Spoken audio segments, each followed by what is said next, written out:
ये आकाशवाणी है।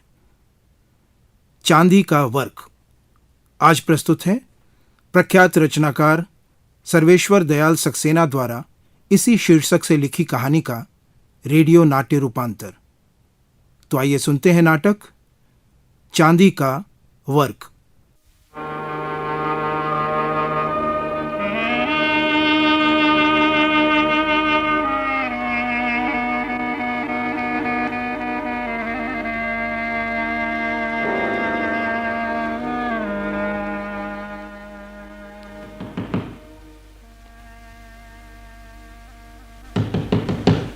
महत्वाकांक्षी बनो मेरे बेटे।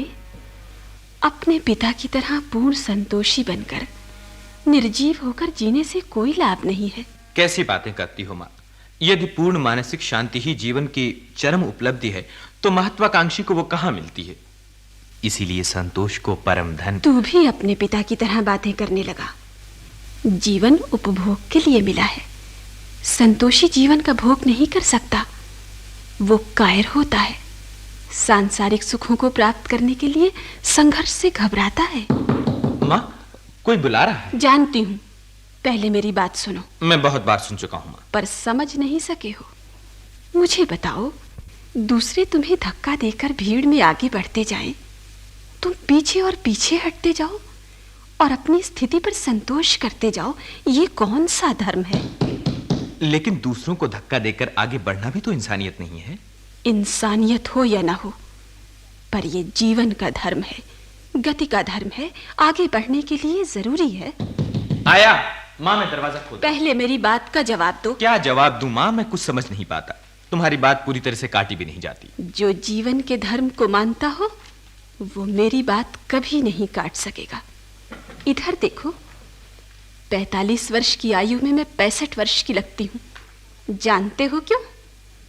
तुम्हारे पिता के संतोषवादी दर्शन के कारण। अब मुझ में शक्ति नहीं है।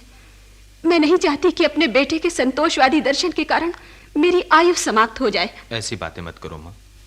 इसे कोरी बात मत समझो बेटा। ये मेरे संपूर्ण जीवन का संचय है। इसे गांठ बांध लो। आदमी को महत्वाकांक्षी होना चाहिए, तभी वो जीवन में सफल हो सकता है। इंसानियत की हर परिभाषा जीवन के कार्य क्षणों में लिखी गई है। हर वो सद्गुण जो जीवन की प्रगति में बाधक होता है, जीवन के धर्म के नाम पर अस्वीकार किया जाना चाहिए।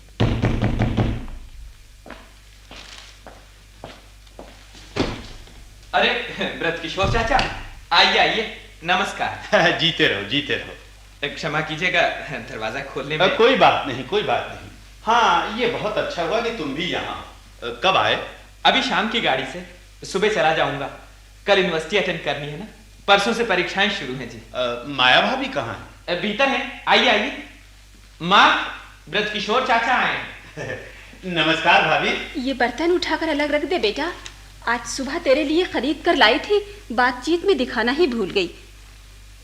बैठो ब्रज किशोर, कैसे आए?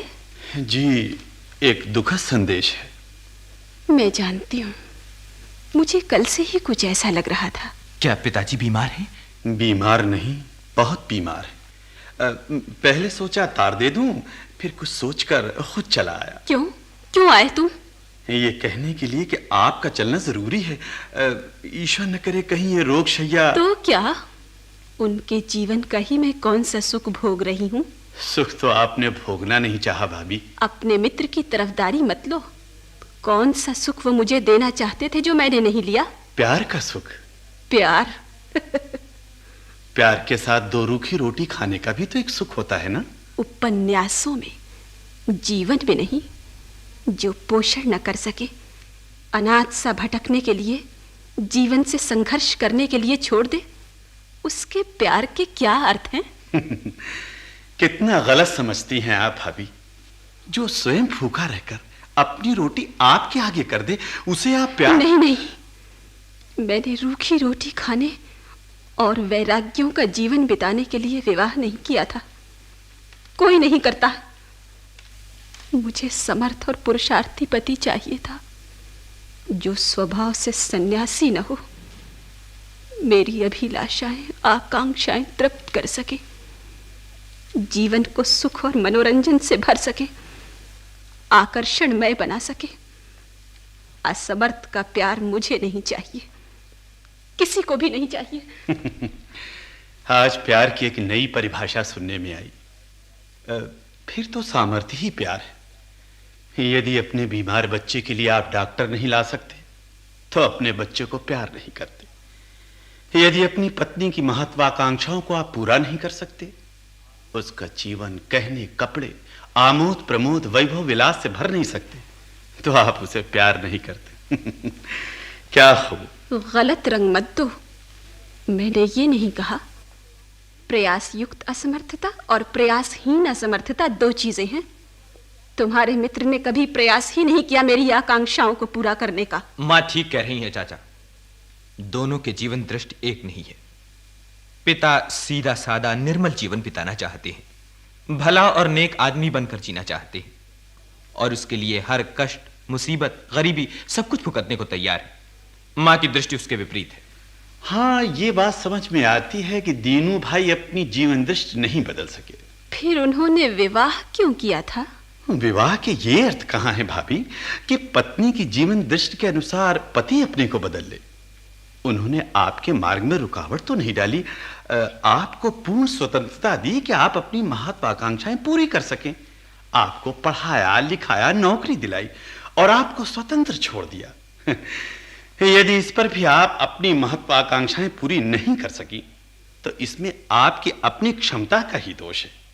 आप स्वयं असमर्थ थी, अपनी आकांक्षाओं को पकड़ने में स्वयं बौनी थी, बिना अपनी शक्ति समझे झूठी मरीचिका के पीछे भाग रही थी। इस बहस से कोई फायदा नहीं बृजकिशोर। मैं जानती हूं तुम अपने मित्र की तरफदारी लोगे। मेरी तरफदारी से क्या बनता बिगड़ता है? भला आदमी होने का भी इतना ही अर्थ रह गया है कि मृत्यु के बाद लोग एक हल्की सी सांस भरकर केवल ये कहकर छुट्टी पा जाएं, भला आदमी था बेचारा, अब नहीं रहा। इससे ज्यादा भी क्या कभी कोई अर्थ रहा है? अवश्य रहा है। भला आदमी कभी समाज का सक्रिय अंग होता था, उससे सम्मान और प्रतिष्ठा पाता था। सम्मान और प्रतिष्ठा भले आदमी को नहीं, कर्मठ आदमी को मिलती थी। आज भी मिलती है और आगे भी मिलती रहेगी। कर्मठ? झूठों के समाज में कोई सच्चा आदमी कर्मठ कैसे हो सकता है भाभी? क्षमा कीजिएगा, आप दोनों बड़ों के बीच में बोलना नहीं चाहता था, उचित भी नहीं है। पर चाचा जी, क्या मैं ये पूछ सकता हूं, सारा का सारा समाज झूठा कैसे हो सकता है? हो सकता नहीं है। और हां, तुम अपने पिता से क्यों नाराज हो? मैं नाराज नहीं हूं। फिर ऐसा क्यों है कि तुम्हारे पिता की इतनी नाजुक हालत की सूचना भी तुम्हें नहीं है? एक गैर आदमी को तुम्हारे पास आना पड़ा। पिता ने स्वयं कोई संपर्क नहीं रखा। इंटरमीडिएट के बाद स्वयं कमाने और पढ़ने के लिए छोड़ दिया। मेरी अपनी ही समस्याएं, अपनी ही कठिनाइयां इतनी हैं कि मुझे उनसे फुर्सत ही नहीं मिलती। हर कठिनाइयों से अकेले जूझना पड़ता है। आज पिता का मात्र इतना ऋण लगता है कि जूझने के लिए यह शरीर उनका रचा है, बस, और कुछ नहीं। पिता की असमर्थता? मैं अपना संघर्ष जानता हूं, दूसरे की असमर्थता नहीं। सब अपना संघर्ष जानते हैं, उसका संघर्ष जानने वाला कोई नहीं। अच्छी बात है। मैंने अपना फर्ज अदा कर दिया, अब मैं चाहता हूं। पत्नी और पुत्र अपना फर्ज नहीं अदा करते तो न सही, मुझे ईश्वर शक्ति दे, मैं मित्र का फर्ज अदा कर सकूं।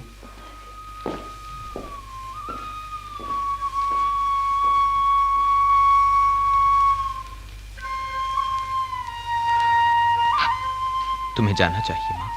क्यों, तुम भी ऐसा कहते हो?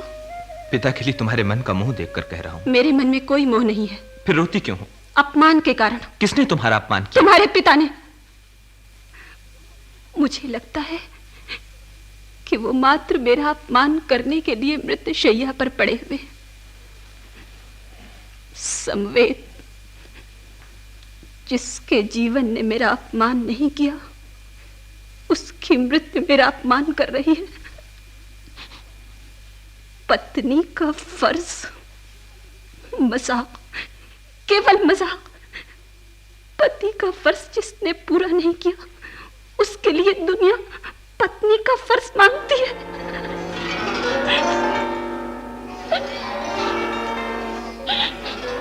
दुनिया में कोई किसी के लिए कुछ नहीं करता माया। हम जो भी करते हैं अपने सुख के लिए करते हैं। तुम्हें आज इस प्रकार अपने पैरों पर खड़ा देखकर मैं बहुत सुखी हूं। मेरा कोई आश्रित नहीं है। इस सुख से बढ़कर और कौन सुख हो सकता है? देखो देखो संवेद, वो बहुत सुखी है। उनका सुख छीनने में नहीं जाऊंगी। उन्हें सुखपूर्वक मरने दो। उन्हें सुखपूर्वक मरने दो। मेरे पास कुछ नहीं है, इसीलिए मेरे पास सब कुछ है। और यह सब कुछ होने की भावना एक अपूर्व शांति से भर देती है, निर्विकल्य शांत। ऐसी शांति जहां किसी से कुछ पाना नहीं है और न कुछ खोना है। हर क्षण भरा पूरा आकांक्षाओं से रहित, पूर्ण तृप्त, शांतिमय है, परम शांतिमय। देखो देखो बेटा, उनके मन में कितनी शांति है। उनकी शांति छीनने मैं नहीं जाऊंगी। उन्हें शांति से मरने दो। माँ, बेटा। माँ, क्या है? मेरे रोने से विचलित हो रहे हो? मैं अपने निश्चय को आंसुओं से मजबूत कर रही हूं। मैं चला जाऊं माँ? क्यों? तुम्हारी परीक्षा है, तुम मत जाओ। मेरा भी तो फर्ज है। तुम्हारा फर्ज अभी अपने प्रति है, अपने जीवन के विकास के प्रति है। माँ, ये तुम सब क्या कहती हो? सत्य कहती हूं। अपना पूर्ण विकास कर लेने पर ही तुम दूसरों का विकास कर सकोगे। तुम्हारी पढ़ाई कितने संघर्ष की है, ये मैं जानती हूं। लोग क्या कहेंगे माँ? मैं स्त्री होकर लोगों के कहने की परवाह नहीं करती। तुम तो पुरुष हो। किंतु अपनी आत्मा को क्या समझाऊंगा? आत्मा? हम सब आत्माहीन हैं, उसे बेच चुके हैं। आत्मा की पुकार सुनने की फुर्सत हमारे पास कहाँ है? हम सब जीवन की ललकार सुन रहे हैं। माँ, सत्य कहती हूं बेटा, जिंदगी के शोरों से भागना पड़ेगा, जैसे तुम्हारे पिता भाग गए। माँ। हाँ बेटा, तुम सेवा करोगे, दूसरे तुम्हारी सेवा से पनप कर तुम्हें दबा देंगे। तुम दया करोगे, दूसरे तुम्हारा सर्वस्व छीन लेंगे। तुम क्षमा करोगे, दूसरे तुम्हारे प्रति निर्मम होते जाएंगे। तुम प्रेम करोगे, दूसरे प्रतिदान में तुम्हें पीछे ढकेल स्वयं आगे बढ़ जाएंगे। नहीं नहीं, मैं ये नहीं सुनूंगा। यह मानवता के मूल आदर्शों के विरुद्ध है माँ। किंतु मानव अस्तित्व के लिए जरूरी है। तुम्हारे पिता ने कितनी संस्थाओं को जन्म दिया, उनकी निस्वार्थ सेवा की, पद और प्रतिष्ठा से पीछे हटते रहे। आज उन हर संस्थाओं का सूत्र दूसरों के हाथों में है। तुम्हारे पिता को कोई नहीं जानता। उनकी मृत्यु पर उनके नाम का एक पत्थर भी उन संस्थाओं में नहीं लगेगा। इस सेवा से क्या लाभ? लेकिन माँ, हर सेवा प्रदर्शन चाहती है, हर दया विज्ञापन, हर प्रेम आडंबर। बिना चांदी का वर्क लगाए तुम्हारे सद्गुणों की ओर दूसरों का ध्यान नहीं जाएगा। माँ, सत्य कहती हूं बेटा, जो अच्छे होने के साथ साथ अपनी अच्छाई का ढिंडोरा पीटना जानता है, आज वही सफल होता है। तुम्हारे पिता ने यह नहीं जाना, तुझे जानना पड़ेगा।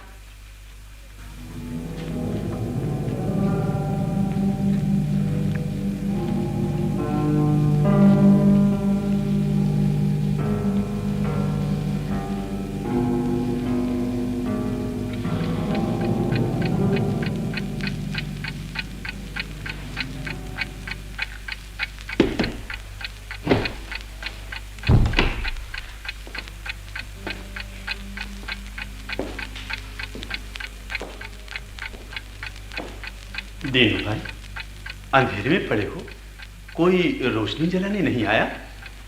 कौन? बिरज किशोर। कैसा स्वास्थ्य है? ठीक ही है। ठीक तो नहीं। हाँ, मैं एक दिन के लिए जरा बाहर चला गया था। जानता हूँ। कहाँ गया था, क्यों गया था, क्या हुआ, ये सब जानते हो?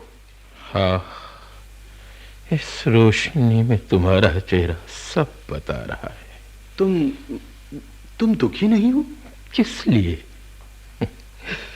मृत्यु के नजदीक पहुंचकर साफ दिखाई देने लगता है कि अपना शरीर तक अपना साथ छोड़ रहा है। क्या तुम्हारे मन में तनिक भी इच्छा नहीं है कि इस समय तुम्हारी पत्नी, तुम्हारा बच्चा तुम्हारे पास होते? इस तरह मत पूछो ब्रज किशोर। मरते हुए आदमी से इस तरह नहीं पूछा जाता। लेकिन मेरे मन में कोई दुख नहीं है, क्योंकि अधिकार का भाव नहीं है। धूप नहीं आती, हवा नहीं आती, कुछ घर इस तरह के बने ही होते हैं। पर दीनू भाई, मुझसे ये नहीं देखा जाता। तुम्हारा इतना गहन अकेलापन मुझसे नहीं सहा जाता। इस अकेलेपन में भी बेहद शांति है। कहीं कोई शासन नहीं, पूर्ण मुक्त, पूर्ण स्वच्छंद। कहीं कोई क्रम नहीं, अपना अनुशासन अपने को ही स्वीकार नहीं। किसी भी दिन के बीच आने का खेद नहीं, किसी भी कल के आने की प्रतीक्षा नहीं। जहां सब अपने हैं, कोई अपना नहीं। जहां सब प्रिय है, कोई भी प्रिय नहीं। हाँ और नहीं के बीच की स्थिति, खामोश, शांतिमय, एक सी स्थिति। इतना गहरा सूनापन जहां मन स्वयं को भी भूल जाता है, जहां अचानक लगने लगता है सब मेरे हैं, मैं सबका हूं। ऐसी अथाह रिक्तता कि कहीं कोई रिक्तता नहीं। मैं नहीं, सब हूं, सब में व्याप्त हूं, समस्त लोक में व्याप्त हूं। मैं सबका हूं, सब मेरे हैं। नहीं दीनू भाई, तुम अपने को धोखा दे रहे हो। मैं बहुत बहुत साधारण आदमी हूं, मुझसे ये नहीं सहा जाता। जीवन भर दूसरों की सेवा करने के बाद भी आज तुम्हारे घर में कोई रोशनी जलाने वाला नहीं। तुम हो? धीरज धरो, विचलित मत हो। मरते समय बुझती हुई आंखें आदमी का चेहरा न देख पाती हूं, पर उसका अंतर साफ देखती हैं। मेरा कोई मित्र नहीं है ब्रज किशोर, पर मेरा कोई शत्रु भी नहीं है। इतना विश्वास काफी है। नहीं, इतना विश्वास काफी नहीं होता। जीवन भर की संचित पूंजी क्या यही मात्र इतनी ही होनी चाहिए? तुम क्या चाहते हो? मैं चाहता हूं कि जीवन भर तुमने जो दूसरों की भलाई की, दूसरे उसका प्रतिदान तुम्हें दे। मैं प्रतिदान नहीं चाहता। मैं संतुष्ट हूं कि देकर जा रहा हूं, लेकर नहीं। किसी ने मुझसे कुछ मांगा तो नहीं था। जो भी मैंने किया स्वेच्छा से किया, उसका सुख मुझे मिला, अब भी मिल रहा है। तुम अपने को छल रहे हो। नहीं ब्रज किशोर, मरता हुआ आदमी झूठ नहीं बोलता। सत्य कह रहा हूं, मृत्यु से मुझे भय नहीं लग रहा है। उसे पास आता देख खुशी हो रही है, जैसे बहुत दिनों बाद कोई अपना सगा मिल रहा हो। सत्य कहते हो? तुम्हारे मन में कोई पीड़ा नहीं? शरीर का साथ छूटने की पीड़ा और है। संसार का साथ छूटने की? नहीं, संसार से मैं बंधा नहीं। तुम्हारे मन में अकेलेपन का भाव नहीं? अब नहीं, ये तब जीवन भर रहा है, इसीलिए कि मैं प्रतीक्षा कर रहा हूँ उस परम शांति का। दीनू भाई। हाँ बृजकिशोर, आदमी को छोड़कर और कौन सा ऐसा प्राणी है जिसकी मृत्यु के समय उसके सगे संबंधी उसे घेरते हैं। जगत के समस्त प्राणी अकेले मरते हैं, मेरे मन में कोई अकेलापन नहीं है, विश्वास करो।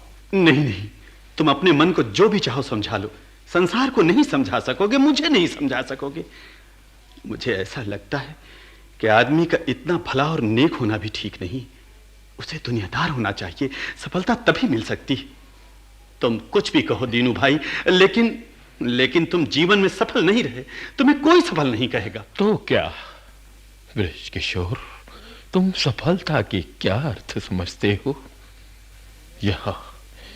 यहां देखो, मृत्यु शैया पर लेटकर मैं कितना सफल हूं, कितना सफल।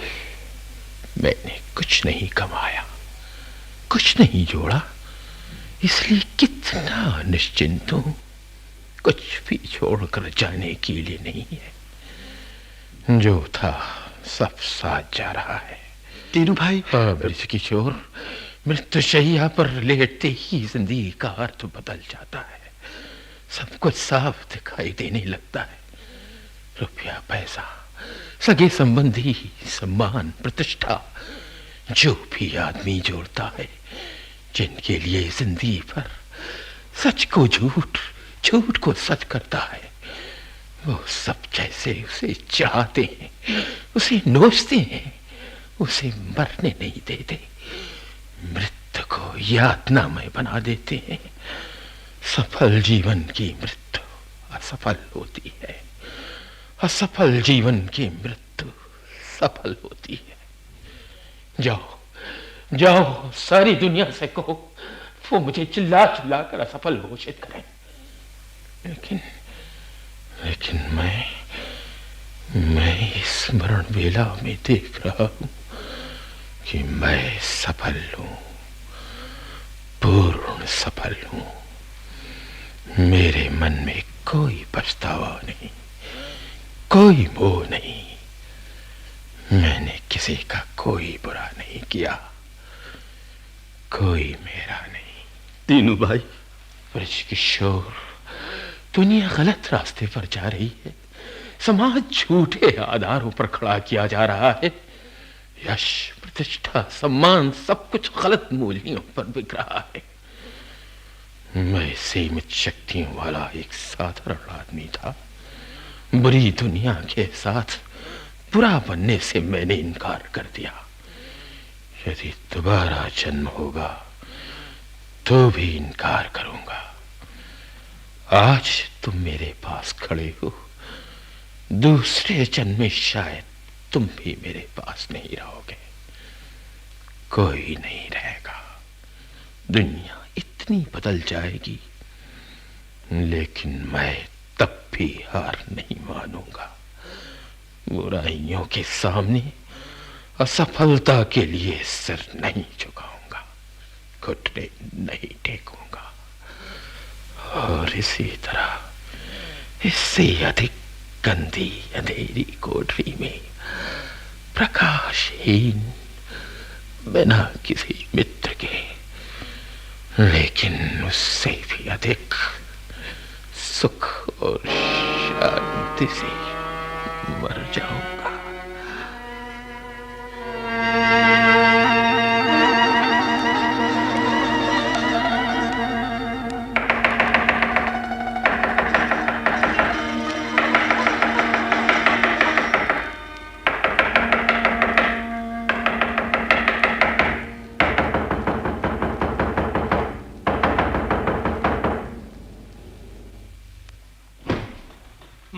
कौन? माँ, पिताजी अब नहीं रहे। तू परीक्षा छोड़कर भाग आया? हाँ माँ, पिता की मृत्यु के लिए ये मेरी श्रद्धांजलि है। मुझे जाना चाहिए था। मुझे लगता है मैंने बहुत बड़ा अपराध किया है। ब्रजकिशोर चाचा का भी सुबह सुबह तार आया था। लिखा था मरते समय उन्होंने हम दोनों को आशीर्वाद कहा है। मां, मेरी समझ में नहीं आता, पिता की मृत्यु के समय उपस्थित न होकर तुमने कौन सी सफलता अर्जित की है? जीवन के विकास के किस नए दर्शन की प्रतिष्ठा की है? मुझे लगता है हमने इंसानियत खो दी है। बताओ मां, क्या हमने गलती नहीं की है? नहीं बेटा, नहीं, हमने कोई गलती नहीं। तुम सत्य बोलती हो? कोई गलती नहीं की है, कोई गलती नहीं की। हाँ, सत्य बोलती हो? ये मेरा सत्य है। सत्य में मेरा, तेरा? तुम्हारे पिता की मृत्यु के बाद लगता है कि हर व्यक्ति का सत्य अलग अलग होता है। मैं ये सब कुछ नहीं जानता। मैं केवल ये पूछता हूं कि पिता की मृत्यु के समय उपस्थित न होकर तुमने गलती की है या नहीं। मुझे केवल इसका जवाब दो, उत्तर दो। क्या उत्तर दूं? दो उत्तर एक साथ उठते हैं और दोनों तुम जानते हो, लेकिन लगता है अभी हमारी खोज पूरी नहीं हुई है। सत्य, अंतिम सत्य हमें नहीं मिला है। उसके लिए पिता का मार्ग अपनाना पड़ेगा। बेटा, बेटा, नहीं नहीं, अब मना नहीं करूंगी। अपना सत्य तुम भी स्वयं खोजो। पर मैं क्या करूं? मैं क्या करूं?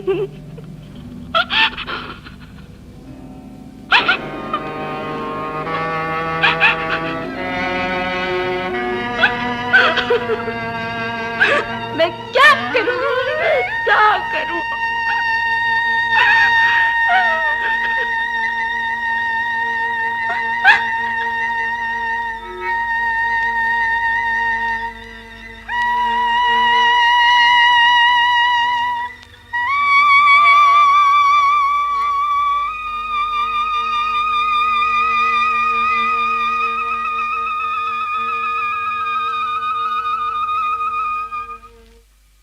चांदी का वर्क। अभी आप प्रख्यात रचनाकार सर्वेश्वर दयाल सक्सेना द्वारा इसी शीर्षक से लिखी कहानी का रेडियो नाट्य रूपांतर सुन रहे थे। रूपांतरकार और निर्देशक थे शिवशरण सिंह ठाकुर। इस नाटक की रिकॉर्डिंग हमें आकाशवाणी के ध्वनि संग्रहालय से प्राप्त हुई।